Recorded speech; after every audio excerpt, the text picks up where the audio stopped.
Hey everyone. So we got to the live part and the live panel part of the Central Party after the great workshops, and on the other channel you have a music tech workshop while we are speaking about countries here. And I will actually like to ask our dear colleague and friend Václav to add everyone in so we can already see our dear friends and partners and collaborators. So, hello. Let me have a quick introduction round. No, not even. I would give the mic to Martina Utnik from Estonia, from Tallinn Music Week and Music Estonia. And starting with you, a short introduction I would like to have from each of you. Hello, I'm Martina, the head of international projects at Music Estonia. We also collaborate with Tallinn Music Week on the conference side. And also I have a tiny management called Monday Morning. Great. Let's jump to Croatia. Hello world. Hello Europe. Right side. Hello. Vedran, I'm Vedran. This is Diana, ladies first. I'm Didi. Most of you know me here. So we started together in Croatia with the live events. We are still in live events. We used to work here and still hopefully Outlook and Dimensions and other veterans festivals we didn't tell you about. I also work in UK on bigger festivals like Westbury Secret Garden Party and lots of concerts and tours. So I'm also a live person. These days I'm also doing and lots of other stuff. Hello everybody, I'm Vedran and I'm a pioneer of festival culture in Croatia since early 90s, and since then we run many festivals. We run 2 festival sites on the coast, Adriatic coast, as well as running venues in Zagreb, record label, record store, booking bands, playing with bands, DJing, and so on and so on. So this kind of business is actually our lifestyle in the same time. So I will tell you more probably. And you're sitting in a record store, as I can see. We are sitting in the office besides the record store. Pločnik in Zagreb is the venue that is in the same time small bar, small venue, and the record store and office. And we are open now. Bars are closed in Croatia since today, so we are just open. There's a pop-up shop, home takeaway, so you can buy beers and the records and go home.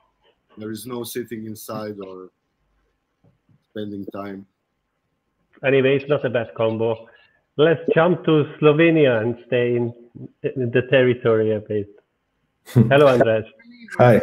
So yes, my name is András. I work for MENT Ljubljana, which is a showcase music discovery festival and a conference. And hi from Ljubljana.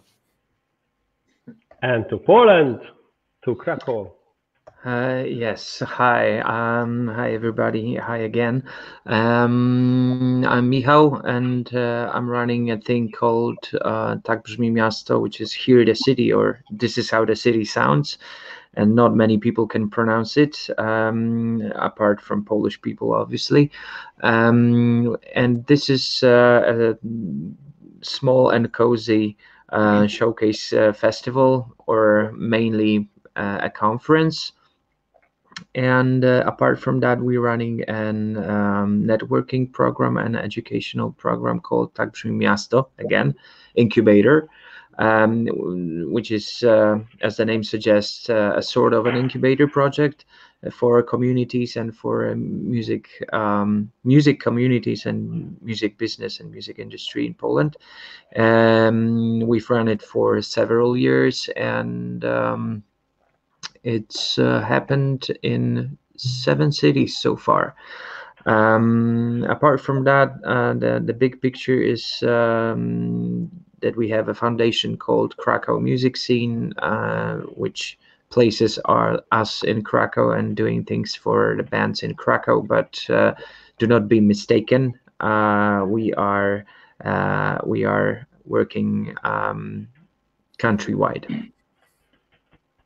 And last but not least, Zsolt Jeges, who's one of the founders of the co-founder of Central Party as well. I think you might have thought about it as of the background. A few words, please, Zsolt, in short. And actually, with you, I would actually jump in the next question, which is if you could say a few words on Hungary's size and also the major genres there are in the country. So we start the second round immediately. Oh, Jesus. Perfect. Okay, thank you. I'm Zsolt from Hungary originally, but I live in Hamburg. So I have a record label called Mamazone, what I just established in 2006 or something. And I have a new company in Germany, the Atomic C, which is an advisory company. And I'm also working for the State 51, and I'm an A&R agent for this company. And I'm a teacher also at some music schools and university. So regarding Hungary, Hungary is in the middle of Europe and is a very nice country with many nice people and many not so nice people. And we have a small record scene over there. But next to that, we have one of the most famous festival in Europe and in the world, the CEEE festival. So regarding the live industry is quite big. We have several festivals, not just in Budapest, in the biggest cities and in the smallest cities, because it's really popular to do some kind of village festivals, and it was quite vibrant, you know. But previously. Yep. If I can jump in for a question, can we like look at this the way like, okay, so that's like the mainstream festivals and the city festivals, because in numbers we are getting up to, I don't know, if we would think of all the village festivals, we will speak about thousands or like amazing numbers. Also, yes. That's one thing. The other question, sorry to like interrupt like that rudely, would be just a short addition, like what would be the percentage of festivals that you think would stay alive or stay in the game? Because I think we are already seeing a kind of filtering of live events, unfortunately. Or maybe that topic we can leave out as a question. Thank you, Martin. It's a really good question, because we can't see in the music industry that how we'll reshape the whole live industry. I mean, regarding the biggest festivals, the major festivals, how could they survive? How could they manage this situation? And in this term, we have to talk about the CEEE Festival and the Volt Festival and the Balaton Sun, which has a huge audience. I mean, at the CEEE, it's 500,000 people, big the audience. So I think that they have to reshape the whole structure of the festival. Maybe it will be smaller, but I'm really sure that it will be more safer regarding the health, and maybe they will have bigger territory for the medical stuff and the doctors and that kind of thing. And I think that the smaller festivals could manage it easier, because we have a lot of small festivals, not just in Budapest, in the biggest cities of Hungary, with thousands of people, and they just started it this year. Some of them could manage the festival in this COVID era with more a lot of regulation at the entrance, and they just separated some places for 500 people inside the festival. So I think that the smaller could survive this situation. The big question is that how will the biggest festivals do this? Sorry? Yep. No, it was a background thing at this moment. Thank you. Yes. What are the main genres that are the most popular genres? If you can name like the first, I don't know, 5. You know, in Hungary, it's really interesting because we have a pretty huge world music scene. We have a pretty popular, worldwide popular bands in the world music like Muzsikás and Söndörgő and the others. And next to that, we have our own, the national thing. It's like a Hungarian pop rock. I can't describe it clearer.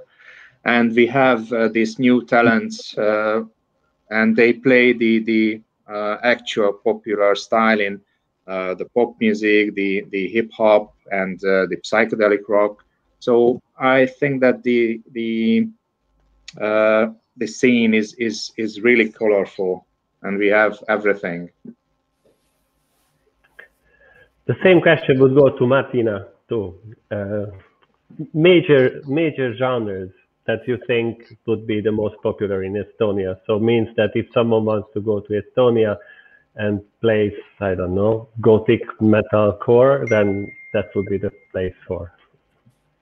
Yeah, well, luckily, I just recently checked what's cool right now, because since I'm myself personally a little bit more in the indie scene, I'm not always the most aware of what's like the top 40 looking like. But now I can tell you that half of the top 40 tracks are filled with obviously hip hop and rap tracks. So definitely, as in a lot of places, currently really popular is local Estonian hip hop and rap.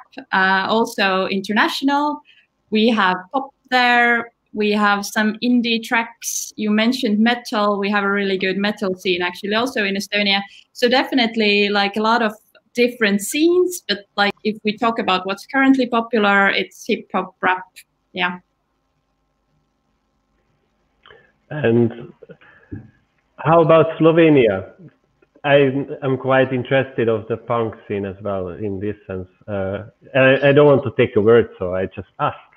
So in Slovenia, yes, we only listen to punk and that's it. Yeah. Okay, so but mainly, yeah, I think like locally the most popular music is like folk music and of course local rock heroes and like the mainstream scene, which is kind of isolated, of course, in the country itself. But being like in more progressive scenes, like going outside the country, I think it's mostly in electronics and alternative music. But otherwise, if you see like Apple 100 or similar, as Martina mentioned, it's pretty similar, except most of the hip hop and trap acts don't come from Slovenia, but from Serbia. And how about in Croatia? And one other thing that actually got out of that is the electronic scene, which actually no one mentioned really. So what are the most popular electronic genres? What is rolling in? I jump back to Slovenia. What's the most popular electronic? In Slovenia? Yeah, let's say. So I guess like internationally known, it must be Grammatic, which is EDM, but he lives in US and he's like pretty huge there. And maybe Umek, of course, internationally. Otherwise, like... And genre-wise, genre-wise, I'd say techno and house, of course. Yeah. Also in Estonia, techno, house? Yeah, I agree. We have a pretty good techno scene. And also, yeah, like... EDM, we have some pretty good internationally recognized acts in that for sure. Yeah. I'm asking this also because Vedran, you're one of the founders or of one of the crucial electronic events around the seaside. So no, I'm not from the beginning. Actually, it came later on into our lives to do such events as well, besides dub, sound system, punk rock, hardcore, metal, and so on. So I would agree it is the same here as it is all around. I guess we are so small in capacities that, you know, the same kind of people go to like punk rock concerts, techno parties, hip hop parties. Hip hop is really popular at the moment, of course. So, but basically it is the same amount of people that follow each genre. I can say it like this. And what would be the most popular, like disco, or do you have the turbo folk thing? Turbo folk is the most popular. It's mainstream, of course. All the people are into turbo folk and the churches. So this is mainstream, you know. So I'm not talking about this. We are dealing with other kind of culture. We are dealing with independent culture, or however you want to call it. But aside from other genres, it's definitely hip hop and techno and house, I guess. You can notice what is a trend at the moment. There are less and less bands, especially good bands. So the number of bands comparing to the last 25 years is getting smaller and smaller because, you know, it's not so popular anymore. And of course, because of technology that goes further on, progresses very fast. So all the kids now in their homes have studio, you know. That's why it's easier and more popular to come alone on stage with some machines than to have a band and deal with other 5 egos. It's easier. How about in Poland? I mean, Poland is really huge, so I suppose we are speaking about different regions with different preparation of genres. I have no idea. I'm not sure how helpful this answer is, but I have no fucking idea. I mean, it's very similar to what you're saying. I mean, it depends what you mean by popular music. I mean, what term popular means, because if it comes to the sales, I mean physical album sales, it's totally different than digital album sales, and it's totally different than radio play, and it's totally different than TV play. So we've got like 4 different worlds. In physical album sales, hip hop is the strongest thing. In TV, I can only imagine it's pop and whatnot. In radio, it's becoming a little bit tricky because we've just got dismantled the biggest alternative radio station, program 3. It just got dismantled. It broke into 2 different stations, and the crew went to work in all sorts of different places. So I don't think we can we can definitely say what's going on the radio, but the good news, at least for me, because I sympathize with what Vedran says, that the bands are becoming more and more. I mean, they becoming extinct. So the good news for me is that Antyradio, which is a rock radio, the biggest rock station in Poland, is doing well, and it's doing better and better. So it seems that the rock music is doing better, but it can be misleading because it's mostly international rock music like AC/DC, Metallica, and stuff like that. So it's I just checked the Olis, which is the sales, the album, the music sales last week, and AC/DC and Metallica and Metallica again and Metallica again and Metallica again, and so it's like 3 or 4 different Metallicas in first 15 places. So that is that can tell you a lot. But from my perspective, and I deal mostly with indie bands or emerging bands, some sort of folk, electronic world music, like Vedran said, mostly based around 1 or 2 people, because it's easier than getting a proper band. So from my perspective, this is pretty strong in Poland. And amongst the emerging artists, this is sort of a default pattern for live music, or for music, is 1 person or perhaps 2 people. So I don't think we have any statistics that can tell you in which region which genres are preferred. It is a big country, but the genres, I would say, are spread out more or less evenly. I don't think there's any. Perhaps there's some sort of a reggae scene in Mazury and some sort of indie scene in Trójmiasto, which is Gdynia, Gdańsk, and Sopot. This is the north of the country, but I wouldn't call it. I mean, it's just anecdotal evidence. It's not really a tendency. I don't think we have any statistics that divide country in along the lines of music genres. But to add a double part of the question, what would be the most internationally known genre, if there's something? I mean, if the bands that are crossing borders, what genres they are at? Like, what's the most? Well, all right. When you're talking about music export, I think the metal is pretty strong. We have a few metal bands which are internationally known. Jazz is pretty strong, and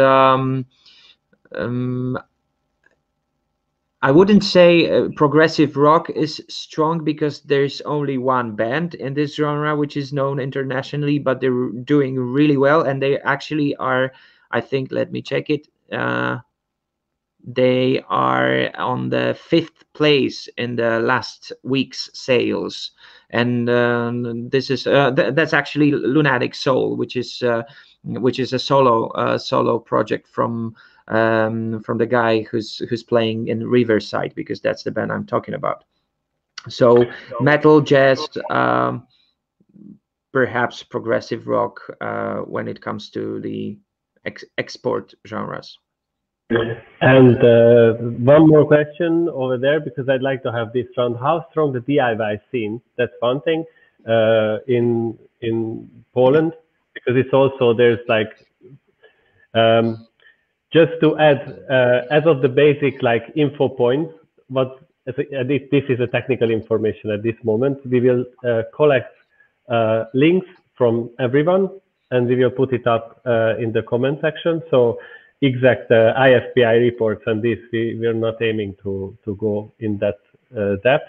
But I think it's quite important, because there's I would say for music export offices or for these kind of structures, the DIY scene is kind of invisible in this sense. So how strong the Polish DIY scene? And if you're collaborating, I'm asking this question also because in each of the countries there are DIY scenes. So it would be really nice to even maybe help a bit to connect better, or if that could give some ideas. And please name some that would be good to Google for others.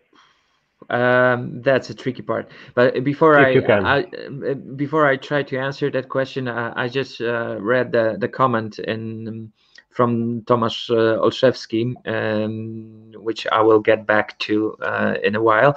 But the comment says disco polo.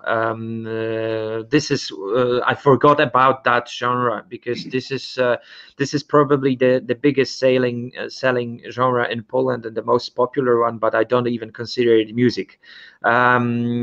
It's disco polo, like disco Italiano or disco whatever. It's very, very Polish, kind of the shittiest disco music you can imagine. And I think this is sorry, let's call it unique. Well, it's I'm not sure if it's unique. I think it's an international phenomenon as well, but that every country has to have something like that. I just don't know those genres, and I don't want to know them. And so don't tell me you have those. I'm not interested. But yeah, disco polo is very strong in Poland. Actually, when it comes to the numbers, I would say this is the biggest thing. Let's don't mention that. But to answer your question, how strong is the DIY scene? I would say, thanks to me, it's very strong. I'm only half joking because we are in fact trying to build a support program for the DIY scene for the artists and managers. And like I said during the introduction, we have been in 7 cities so far, and we've got like 700 people, sort of. I wouldn't say united. This is too big a word, but they are at least gathered around the project. 700 people. That means probably like 500 bands. And we used to have in Krakow, because this is less of our focus nowadays, we used to have a database for Krakow-based bands, and I don't remember how many we had. I think 500 or 600 bands in Krakow, in one city. But probably most of the bands are deceased by now. I mean, not the members, the bands. And we haven't updated the database in 2 or 3 years, because it's, like I said, it's not our focus anymore. So if you want to answer your question with some specific details, if you want to do some sort of a research for bands in Poland, it's a little bit tricky, because there is no single website that lists them all. I know you have a Soundcheck website that lists all sorts of entities in music industry, which is pretty cool. And we don't have a single website listing bands in Poland. We have Krakowska Scena Muzyczna.pl, which I will link in a second, which lists only Krakow-based bands, and a little bit outdated as well.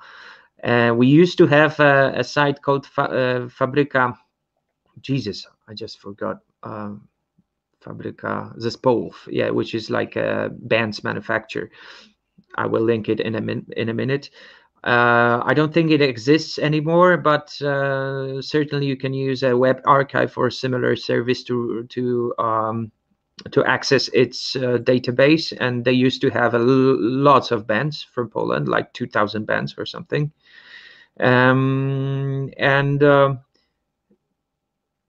You actually inspired me. We have to prepare a database like that. But I would probably recommend digging on Bandcamp with a tag Poland or something. No better tool than that I know of. Maybe some of our Polish attendees will provide us with more ideas. I think we will anyway collect some links. It doesn't have to be one link, but let me jump to Croatia with the same question. Which are the major, like the main names that are border breakers, if you have some to mention, or genre-wise? And the second, I think I'm asking the two perfect persons for this. How about the DIY scene in Croatia? How is it? How big it is? I will jump in again, because we run record label as well, and we deal with bands, and all came from playing in bands and trying to have many tours across the borders, even from the wartime 90s. So techno is Petar Dundov. He's Croatian, Jean-Michel Jarre, you know, he's really good. All the people DIY, I will connect now the answer, because the most of the people here, we are so small, and if you are aiming to be independent, the only way for you is to be DIY. So you need to run a lot of things. So most of these people have their own studios. They are also producers. They produce their stuff, and most of them again have their record labels producing and releasing their own stuff.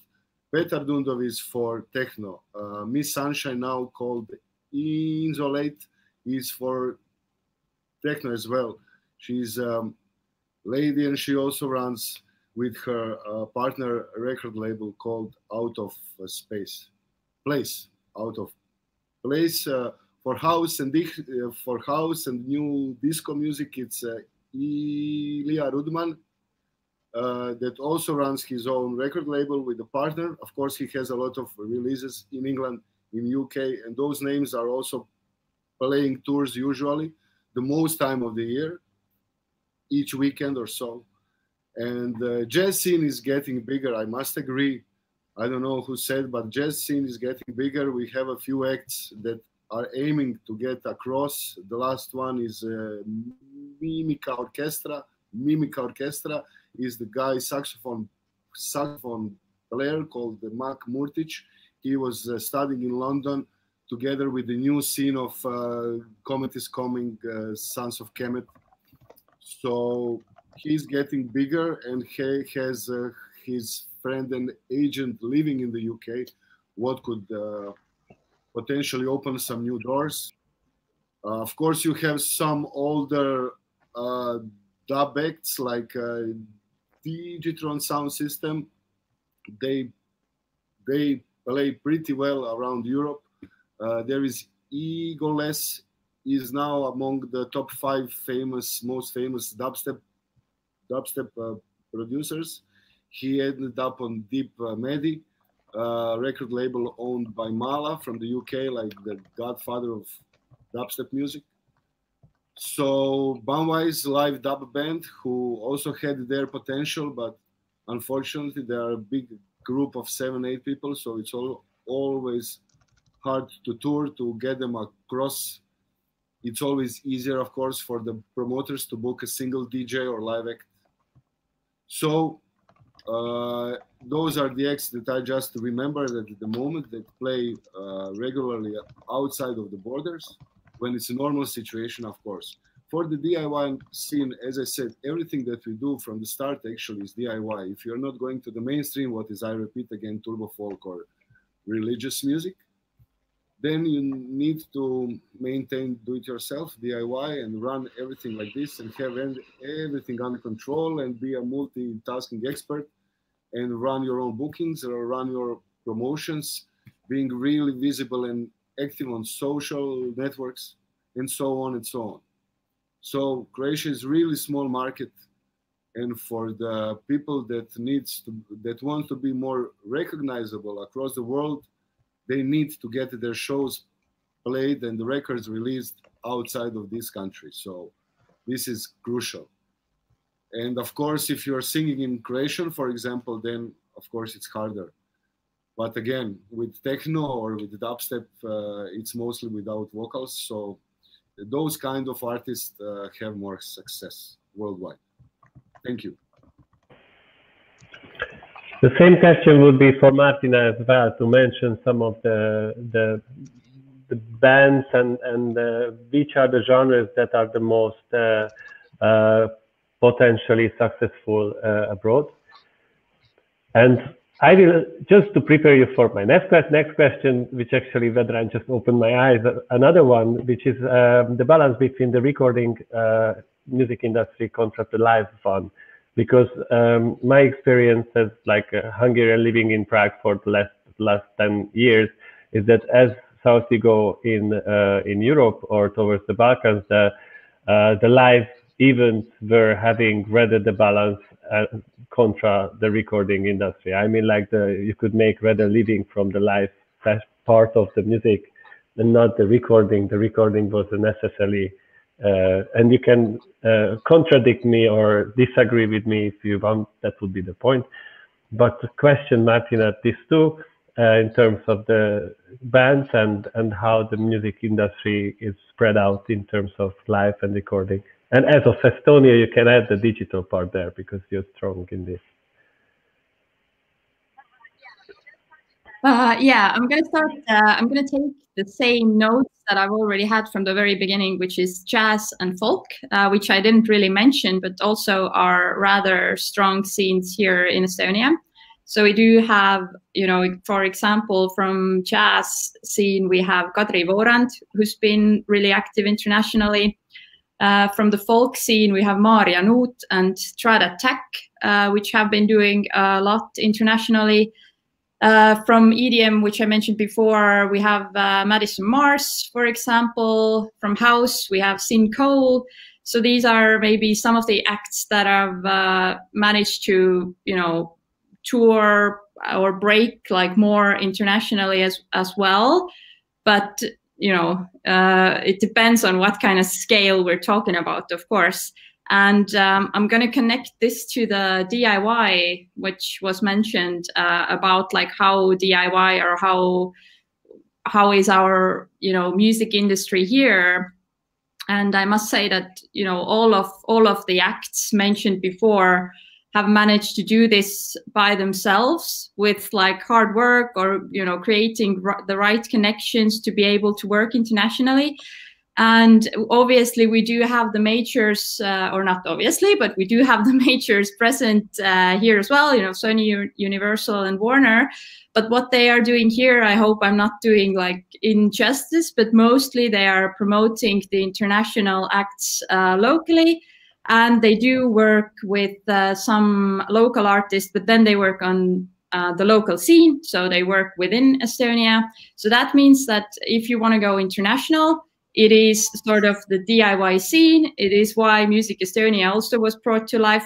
It's sort of why Tallinn Music Week started, to grow the professionalism and the capacities of the sort of like DIY scene, to grow our competencies of the companies that are sort of smaller and actually that are the essence of our local music industry. I will write that down and use it to describe our festival as well. This is the same thing, the same motivation. We are recording and quoting, don't worry. By opening your computer, you signed the agreement by that. Oh, yeah, that's what I thought. And I remembered the last part of your question, which was about recorded and live music. And yeah, you're right. I guess that, you know, we've all sort of discovered during this COVID pandemic that how much of our artists and actually our companies as well, we're not only talking about artists, but our music companies, our music venues, etc., how much we are depending on the live music, you know, all of us. And the recorded music incomes, it really, I think it's important when you have, you know, managed to break internationally and you do have a lot of, you have a solid, bigger following, because the one thing that we didn't mention about Estonia is that it's a very small market. We are 1.3 million people here. So, you know, every person has to listen to a lot of our local artists' tracks to be able to create some significant income for them. And when it comes to digital, yeah, Estonia is considered very E, and we do have a lot of E stuff, but this E stuff isn't necessarily translated into music. Spotify is the most important DSP here, and of course a lot of people are using that and similar things, but it could have, like, one of my wishes for the future is that hopefully we will have more of our sort of tech knowledge also transferred into the music to connect us better and hopefully create better opportunities to our, and not only our music scene, but the music scene in general as well. I would drop the same question towards András. Also the DIY and how the music sector is spread out to live and recorded, and yeah, and genres, and of course we know many knows Laibach and maybe Magnifico or some of these, and there's a connection between Tallinn and Ljubljana in this sense, as far as I know, in terms of Laibach. But yes, please add some nice songs there. So yeah, I would say that most of the music scenes in Slovenia are DIY, even though if they're brought to a bigger level. So it goes the same as for Estonia. The majors are present, but mostly through distribution and promotion of foreign artists. But they work with some locals as well, which is rarely the case. But one of these is Zala Gasper, or Zala and Gasper, and they were on Eurovision last year. And they're doing pretty well internationally, even in the sense of streaming. So I guess this is where the majors can be very helpful. Otherwise, it really depends on a genre. So, for example, in metal, Noctiferia and Within Destruction are maybe the two most prominent bands abroad. When we talk about electronic music, we mentioned it before, but Grammatic is very huge, and Umek as well. He's playing all around the world, Valentino Canziani. So, but these are names that have been around for 10 years or more. Grammatic is pretty much the youngest. Otherwise, internationally, it depends. Like there are, of course, some performers in jazz or improvised music, like Irena Tomazin, that are constantly performing all around Europe, but are not necessarily so known. So. And regarding the recording industry versus the live industry, yes, I would say that most of the musicians in Slovenia are, if they live of music or if it's part of their income, it's definitely live, which is very fragile, as we saw in the past months. And I think there's not enough emphasis on the recording part, on streaming, on earning money from releasing music, and actually promoting it to get better fees live as well. So I think there's a lot of work to be done. Can we, but because the time is getting shorter and shorter, and there are some more questions there, can we have like a short round, and that I will actually drop the next question towards Zsolt as well, to add also about the DIY and live comparison, but also to add if there were any, and in short words, we don't have to go into the whole history of support, but were there any help or any aid for artists or venues or live industry workers in your country? Because that was not the aim of the panel, but just to give some short points. So Zsolt from Hungary. Okay.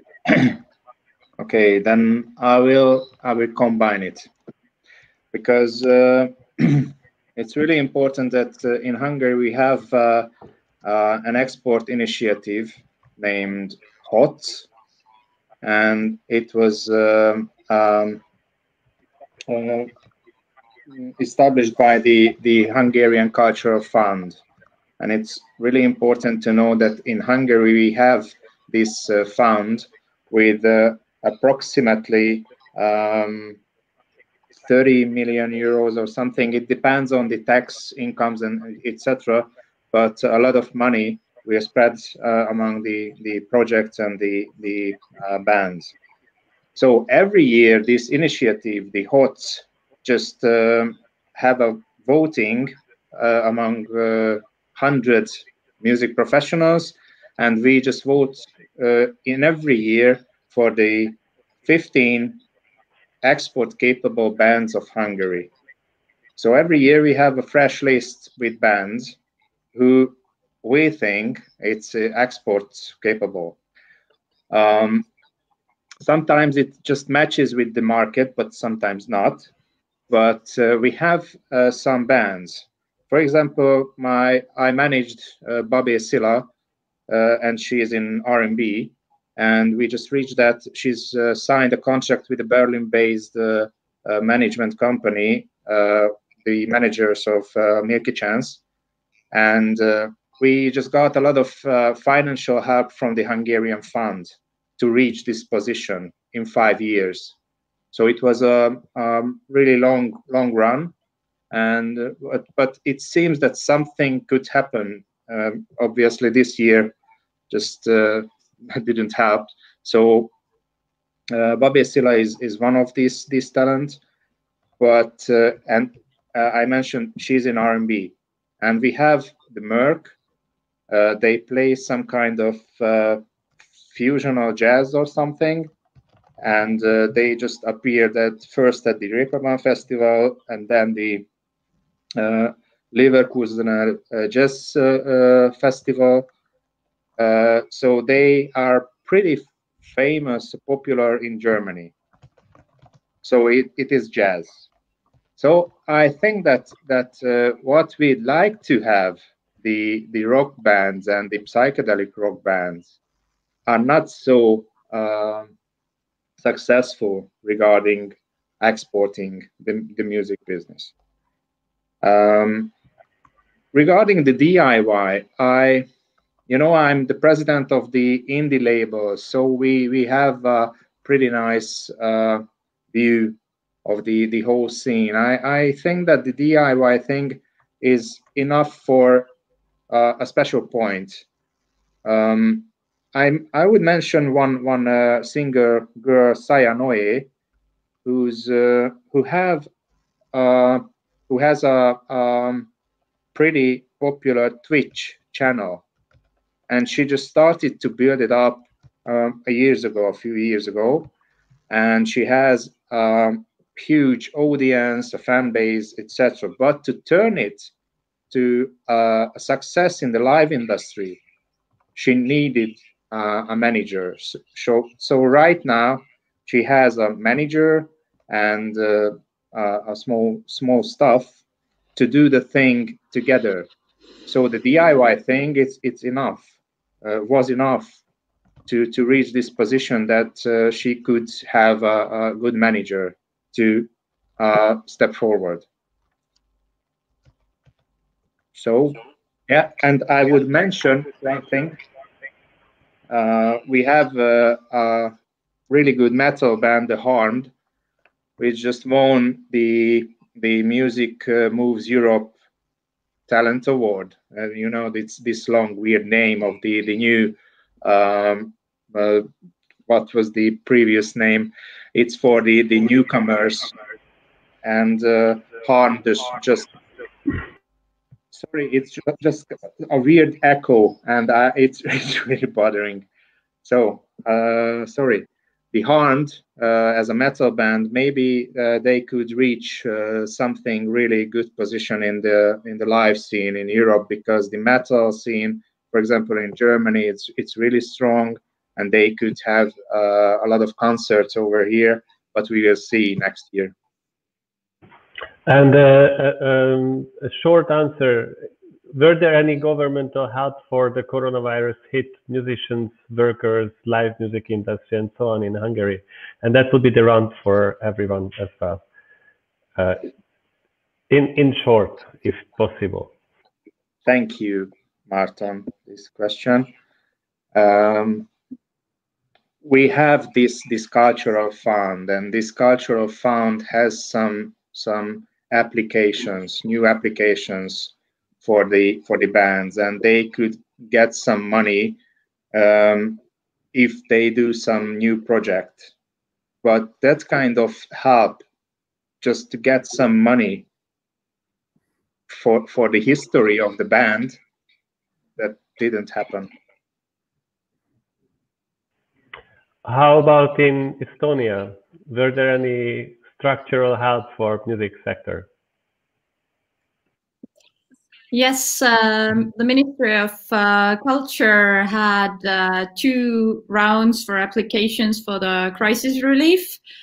Of course, it was, you had to be sort of selected and fill some kind of specific, how do you say, specific, like, I am short for words. But anyway, you had to fit into some frame to be able to get the support. So not everyone, of course, gets that kind of support. And like the sad part, which I believe is not only wasn't specific for Estonia, but for various places, was that it's a little bit more tilted towards the organizations that are getting support from the Ministry of Culture more regularly. So a lot of small venues or music venues or things that can be considered also a little bit out of the culture field, which brings in this problem of what is a creative industry, what is a culture thing, like what kind of separation is there? Is it like more about the economy? Is it more about culture? So that makes it a little bit more tricky. So definitely not everyone is getting the support they need. Another thing for the artists was from the Performers Society, and they are usually as well giving out grants for artists. But as the pandemic started, they were giving out like much more of that support for the artists and the performers to be able to survive during the months when there was absolutely no live activities going on. And of course, here's also to mention that Estonia was in a little bit of a different situation, that since summer, especially since July, we had like quite extensive live activities going on. You know, in the open air venues, we had up to 2,000 people capacity. And that meant that, you know, up until autumn, it was pretty good. And since autumn, you know, we have had more stricter and stricter measures as the situation has been getting like gradually worse. But, you know, at the moment, we still can do live things. It's a little bit harder, and it's getting harder day by day. So for the smaller venues, it's getting much harder, and for the artists as well. So yes. Yes. Sorry, huge. I'd like to, because I forgot that the Collecting Society just gave to the authors one time 500 euros as a help. Well, yes, it's huge teardrops are running down my face actually just to hear that there are still some places. I mean, just to compare, I'm envying everyone who's still able to keep their venues open. Hope that it's coming to Czech Republic. How about Slovenia when it gets to any kind of relief or help for music sector to stay alive? So for the people employed in culture or self-employed in culture, they were able to get some funding just like when they weren't able to work, meaning being in a lockdown, so March until May, and now again from October on, but in the summer there was nothing. And from the Ministry of Culture, as I'm aware, there was no help at all. Actually, Ministry of Culture in Slovenia has been silent for the past 9 months in regarding conversations with the music or cultural sector. I think I would say generally for ex-Yugoslavia, Balkan, we didn't get basically nothing comparing to other European countries. Can you get closer to the microphone? Yeah, sure. I'm speaking now, as Andras said, we are first neighbors, but we are in the same position, all the region. We didn't get any help, especially comparing to the Western countries and the models of support to the culture and event system. So we did get some from, already some institution like Collection Society, but it's not a help, it's like tender. And also they help freelance artists, which is status in Croatia, but it's not even 5 to 10% of the artists are actually has this official status of the artist. So basically they didn't even help maybe 5% of the scene. Some companies got help to keep the stuff going on, but it's nothing for culture or events specifically. It was a general economical measure, but everybody else are on their knees in our area, especially these ex-Yugoslavia Balkan countries that I'm talking about, especially as Andras said, some ministries are not even talking in this situation. I know that it's better, way better in Estonia. I know it's better in Czech Republic and in Poland, but we are still in that, we are now, so I think after the war, this is the hardest time for our industries, creative industries. I can say people are actually leaving our jobs and like getting ill, and it's really one of the hardest time. But this is also good thing to be more creative and sustain and be even stronger and united. So this is the fight for the future. Don't give up. And what I wanted to say, at least with the pandemic in Croatia, we didn't even used to have iTunes or Spotify, but now because of the pandemic in July, we finally got Spotify, iTunes. We can like buy stuff from Amazon. We only had Deezer. You cannot even imagine. So when you guys were sending me links from Spotify to listen in Croatia, I was not even able to do that before pandemic. So at least maybe in streaming, like in future, Croatia is getting into streaming, yeah. Thank you. And the same question to Michał, and I would actually add one extra round that we're already starting with you, Michał. Can you add some names, like suggestions, if someone wants to access Poland, who could be the people to get in touch with? You, for instance, or some festivals, or Don't Panic, we are from Poland. Yeah, I was gonna say me, but please don't. I already have a little bit of too much work, but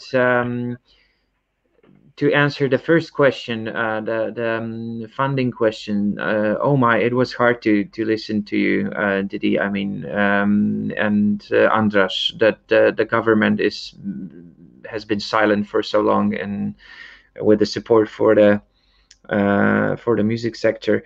Actually, we've just sort of, I don't know if I can say received, because we haven't received the fund, but it's been, let's say, decided that 2,000 entities from music sector will get some funding basing on their loss in comparison to the last year.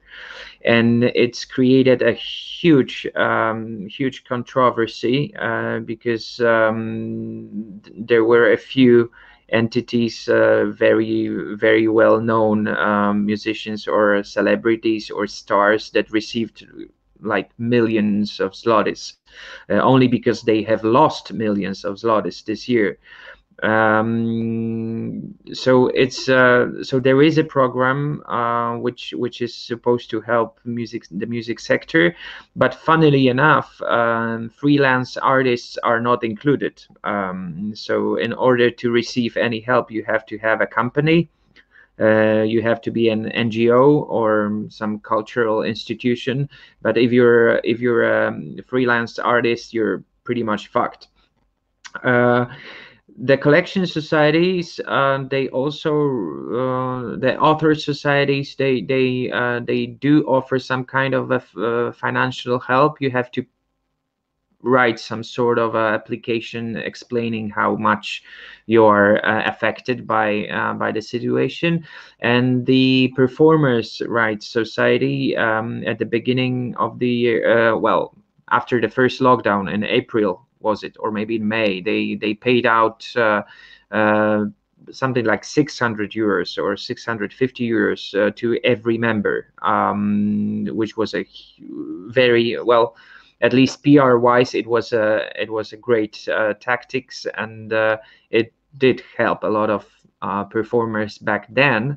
But since then, they haven't decided to do it again. And like Martina, you said, the situation in Poland is pretty much resembling the situation in Estonia, and pretty much probably everywhere. Like during the summertime, there was some sort of a I mean, it was getting better, and only after the September it turned out that we're heading nowhere, and all venues are closed, etc.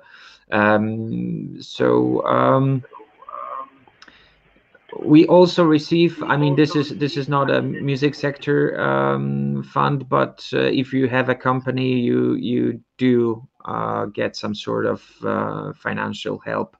It's from our perspective, it's very, I mean, it's too little and too late, but I mean, it's still better than nothing, and it's really hard to hear that it's so hard in your countries. To add, because we are really running close to the end of the session, I would like to have just a short round, because we are having like 2 minutes. Like, who would be the right people to contact? Of course. Ment, Tallinn Music Week, Mamazon, and Positive Ambritan, and Didi. But please, tell a few more if you can.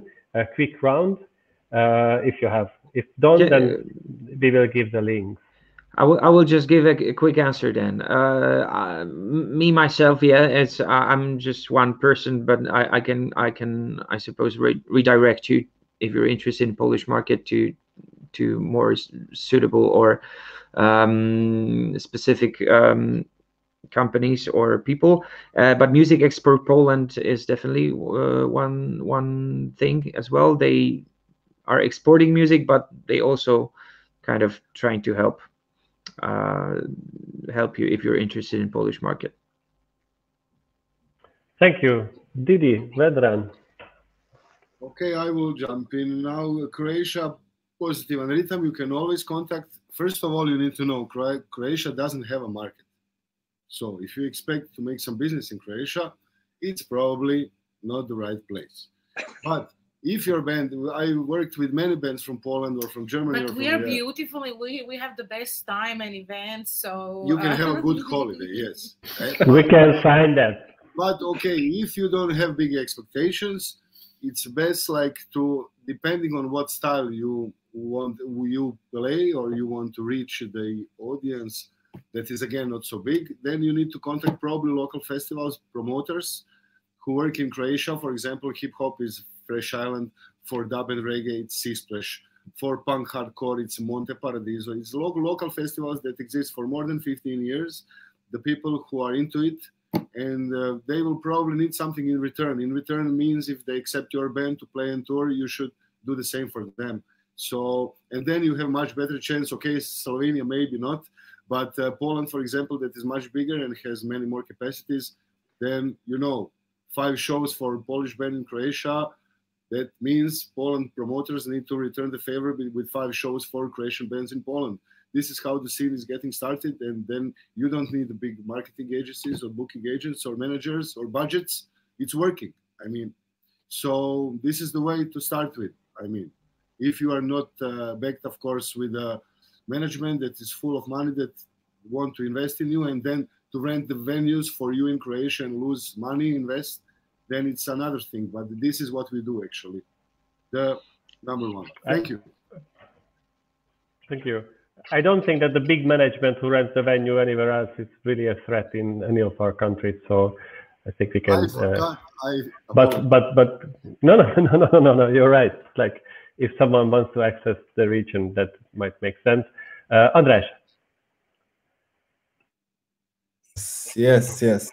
So in the next session, you're gonna meet Peter, who's gonna moderate the session, and he's the head of Music Slovenia. And he brought me this yesterday, which is it okay now? It's like Listen to Slovenia. So you can find everything about it in here. And I think it's gonna be published today or on Monday. Just wait for the link. Peter will send it all over the world. Otherwise, go to musicslovenia.si, and you can find information about recording studios, labels, bands, venues. So there's quite a lot of information over there. And I think another page that is a must is culture.si, which has a lot of information as well. But the easiest thing to get in touch with the Slovenian scene is to come to Ment Ljubljana in June, so you're all invited. Thank you. Martina. Yeah, sadly, we don't have such beautiful materials, and we're already discussing with colleagues since I shared the Soundcheck amazing database with everyone here as well, that we definitely need to build something similar for the Estonian music scene. However, Tallinn Music Week is obviously a really good access point if you want to come and gig in Estonia, but also create connections to the neighboring countries and areas. So yeah, that would be my suggestion that you already threw out there, Martin, before. But the artist applications are actually right now open for the Tallinn Music Week in May. So if you're an artist, go check it out, send an application, come to Tallinn in May. Thank you. And George? So I would say, as Hale, we just launched the Competence Center not so long ago. And if you're looking for distribution, record label, and all of the other professionals in Hungary, you just have to check the website. I will send it to you. And obviously the HOTS, the Hungarian Export Initiative, has some nice contacts, and they just can manage some common concerts. Also, they can help it to do that. Thank you, everyone. And for the rest and for all the other information, we will try to upload all the links, and we will keep this panel for the future. So we will try to also send it around to keep it at soundcheck at the Central Party and to send it to everyone. Thank you for being here. Thank you for listening. And the next session of the other countries introducing themselves will start immediately. Thank you. Thank you. Bye-bye.